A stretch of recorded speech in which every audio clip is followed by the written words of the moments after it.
आता बातमी आहे नांदेडच्या माहूरमधून। भारतीय जनता पार्टी माहूर मंडळाच्या वतीने BLA2 कार्यकर्त्यांची संघटनात्मक बैठक स्थानिक विश्रामगृहात उत्साहात पार पडली। आगामी निवडणुकांच्या पार्श्वभूमीवर संघटन मजबूत करण्यावर बैठकीत विशेष भर देण्यात आलाय। या बैठकीस किनवट माहूर विधानसभा मतदारसंघाचे आमदार भीमराव केराम, भाजपा नांदेड उत्तरचे जिल्हा उपाध्यक्ष तथा विधानसभा प्रमुख बाबूरावजी केंद्रे तसेच जिल्हा उपाध्यक्ष कांतराव घोडेकर यांची प्रमुख उपस्थिती होती।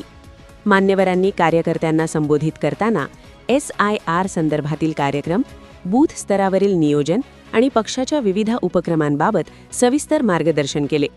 यावेळी भाजपाचे जिल्हा उपाध्यक्ष राजेंद्र केशवे, नगरसेवक व माहूर शहराचे अध्यक्ष गोपू महामुने, अनिल वाघमारे, डॉक्टर निरंजन केशवे, अशोक माळेकर, नागोराव सुर्वे, भाजपा युवा मोर्चाचे तालुका अध्यक्ष अविनाश भोयर यांच्यासह पक्षाचे इतर पदाधिकारी व कार्यकर्ते मोठ्या संख्येने उपस्थित होते। या बैठकीमुळे कार्यकर्त्यांमध्ये उत्साह निर्माण झाला असून आगामी निवडणुकांसाठी सज्ज होण्याचा निर्धार यावेळी व्यक्त करण्यात आलाय। Bureau report, GK news, Nanded, Mahur. तुम्ही पाहत आहात महाराष्ट्राच्या कुशीतलं GK न्यूज मराठी, सात जनतेची, भूमी महाराष्ट्राची।